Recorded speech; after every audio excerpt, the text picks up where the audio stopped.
Assalamualaikum warahmatullahi wabarakatuh. Perkenalkan, nama saya Poppy Hazizah, BP 2015. Baiklah, saya akan menjelaskan tentang nilai intrinsik. Nah, di sini ada pertanyaan, yaitu apakah harga saham di pasar mencerminkan nilai sebenarnya dari perusahaan? Lalu, jika jawabannya adalah tidak, maka berapa nilai sebenarnya dari saham yang diperdagangkan tersebut? Jawabannya adalah nilai seharusnya itu disebut dengan nilai intrinsik. Su'ad Husnan menyatakan bahwa nilai intrinsik menunjukkan present value arus kas yang diterima dari saham tersebut. Pedoman yang digunakan adalah sebagai berikut. Yang pertama, apabila nilai intrinsik lebih besar dari harga pasar saat ini, maka saham tersebut dinilai under value, yaitu harganya terlalu rendah. Disarankan untuk membeli saham tersebut atau ditahan bila saham tersebut telah dimiliki. Yang kedua, apabila nilai intrinsik lebih kecil dari harga pasar saat ini, maka saham tersebut dinilai over value. Artinya harganya terlalu mahal. Tidak dianjurkan untuk memiliki saham tersebut, atau bila telah memiliki saham tersebut sebaiknya dilepas. Yang ketiga, apabila nilai intrinsik sama dengan harga pasar saat ini, maka saham tersebut dinilai wajar harganya. Ada beberapa jenis analisis yang digunakan untuk menentukan nilai sebenarnya dari saham, yaitu yang pertama ada analisis sekuritas fundamental, yang kedua analisis teknikal. Yang dimaksud dengan analisis sekuritas fundamental adalah analisis yang menggunakan data fundamental, yaitu data yang berasal dari keuangan perusahaan seperti laba, dividen yang dibayar, penjualan, dan lain sebagainya untuk menentukan nilai saham. Yang kedua, ada analisis teknikal, yaitu analisis teknis yang menggunakan data pasar dari saham seperti harga dan volume transaksi saham untuk menentukan nilai saham. Terdapat dua pendekatan di dalam analisis fundamental, yaitu ada pendekatan nilai sekarang dan pendekatan rasio harga terhadap earning atau PER. Nah, yang pertama itu pendekatan nilai sekarang, yaitu nilai suatu aset adalah nilai sekarang dari arus kas imbal hasil yang diharapkan. Artinya, suatu aset dapat memberikan aliran arus kas selama investor memiliki saham perusahaan tersebut. Yang kedua, nilai intrinsik atau disebut juga nilai teoritis suatu saham nantinya akan sama dengan nilai diskonto semua aliran kas yang diterima investor di masa datang. Yang ketiga, tingkat pengembalian yang disyaratkan merupakan tingkat pengembalian minimum yang diharapkan atas pembelian suatu saham. Selain faktor inflasi, tingkat return yang diharapkan juga menimbulkan ketidakpastian imbal hasil.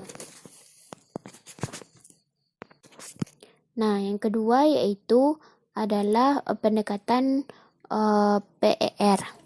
Nah, pendekatan PER ini dalam penentuan nilai suatu saham dilakukan dengan menghitung berapa rupiah uang yang diinvestasikan ke dalam suatu saham untuk memperoleh 1 rupiah pendapatan dari saham tersebut. PER menunjukkan rasio harga saham terhadap earning, atau dengan kata lain menunjukkan berapa besar pemodal menilai harga saham terhadap kelipatan dari pendapatan, sehingga dapat disimpulkan bahwa PER menggambarkan apresiasi pasar terhadap kemampuan perusahaan dalam menghasilkan laba. PER merupakan variabel yang digunakan dalam estimasi nilai intrinsik saham, yaitu dengan mengalihkannya dengan EPS yang diharapkan. EPS atau laba per saham adalah rasio yang mengukur pendapatan bersih perusahaan pada suatu periode dibagi dengan jumlah saham yang beredar. Nilai EPS dapat juga digunakan untuk menilai sebuah saham. Semakin tinggi nilai earning per share atau EPS, maka semakin tinggi pula tingkat pengembalian diharapkan. Tingkat keuntungan dihasilkan per lembar saham yang dimiliki oleh investor akan mempengaruhi penilaian investor terhadap suatu kinerja perusahaan emiten.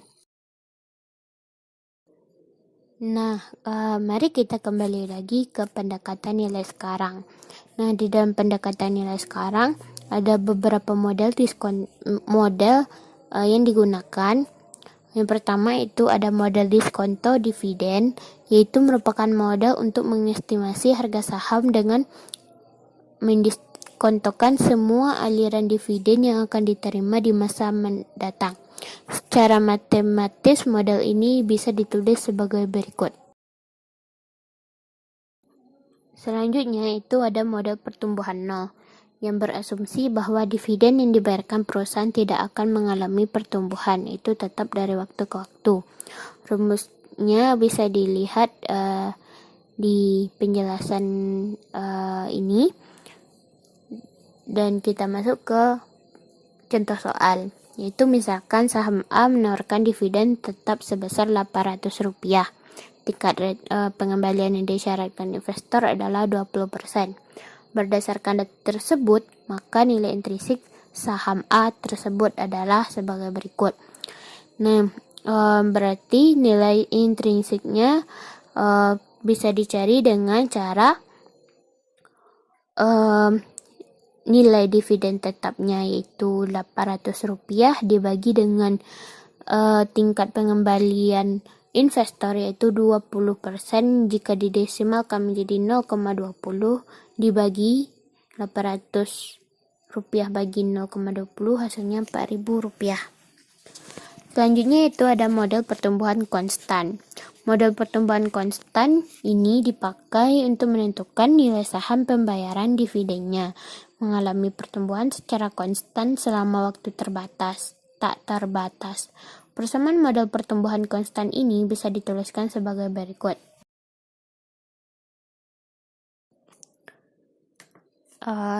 Mari kita masuk ke contoh soal.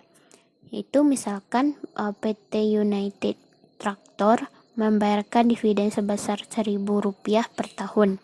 Pertumbuhan dividen direncanakan sebesar 5% per tahun. Tingkat pengembalian disyaratkan investor sebesar 15%. Misalnya harga pasar saham PT Omega saat ini adalah Rp10.000. Berdasarkan data tersebut, maka nilai intrinsiknya yaitu Rp1.000 merupakan dividennya, ditambah 1 tambah 0,05 merupakan pertumbuhan dividen yang direncanakan, dibagi 0,15 merupakan tingkat pengembalian disyaratkan, dikurangi tingkat pertumbuhan dividennya 0,05 sama dengan Rp10.500.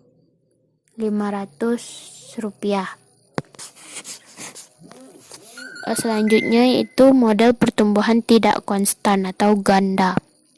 Model ini sesuai dengan untuk menilai saham perusahaan yang mempunyai karakteristik pertumbuhan yang fantastis di tahun-tahun awal, sehingga bisa membayarkan dividen dengan tingkat pertumbuhan yang tinggi.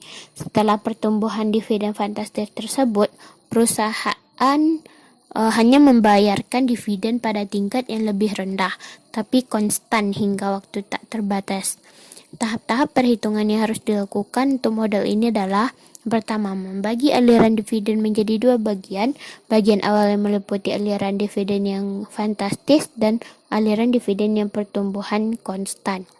Yang kedua, menghitung nilai sekarang dari aliran dividen yang fantastis bagian awal, menghitung nilai sekarang dari semua aliran dividen selama periode pertumbuhan konstan, menjumlahkan hasil perhitungan nilai sekarang dari kedua bagian perhitungan aliran dividen. Nah, kita masuk ke contoh soal, yaitu dimisalkan PT AMSP yang bergerak di bidang teknologi informasi dengan temuan produk inovatifnya pada 3 per tahun pertama mengalami pertumbuhan earning yang sangat fantastis, sehingga bisa membayarkan dividen dengan tingkat pertumbuhan 20% selama 3 tahun. Setelah tahun ketiga dan seterusnya, perusahaan memutuskan untuk membayar dividen dengan tingkat pertumbuhan 10% per tahunnya. Dividen tahun awal yaitu Rp1.000 dengan tingkat pengembalian disyaratkan investor diketahui 15%. Jadi kita bisa melihat di sini perhitungan dividennya dan dapat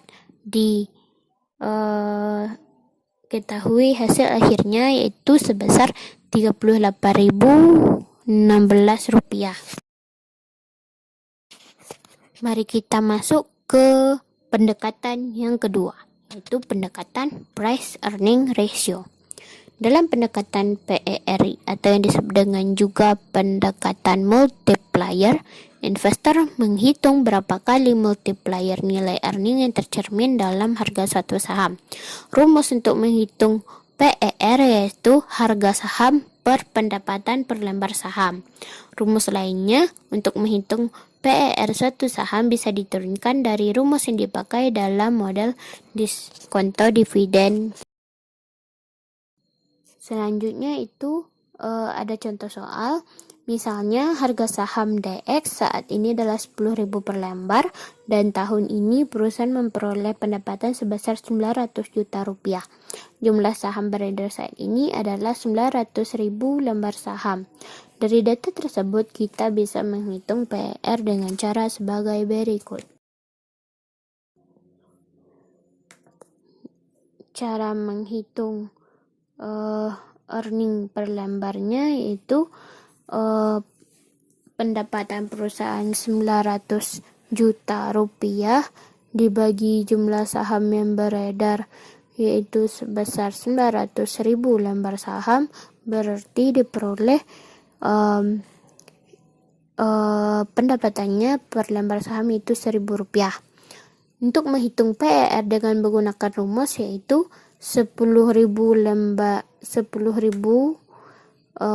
itu merupakan harga saham DX saat ini dibagi dengan 1.000 yaitu merupakan earning perusahaan.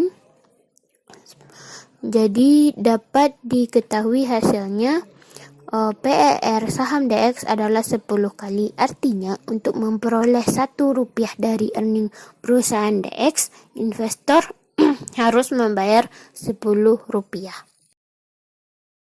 Baiklah, mungkin itu saja yang dapat saya jelaskan pada video nilai intrinsik. Saya mohon maaf apabila ada kesalahan dalam penyampaian maupun penjelasan tadi. Baiklah, Assalamualaikum warahmatullahi wabarakatuh.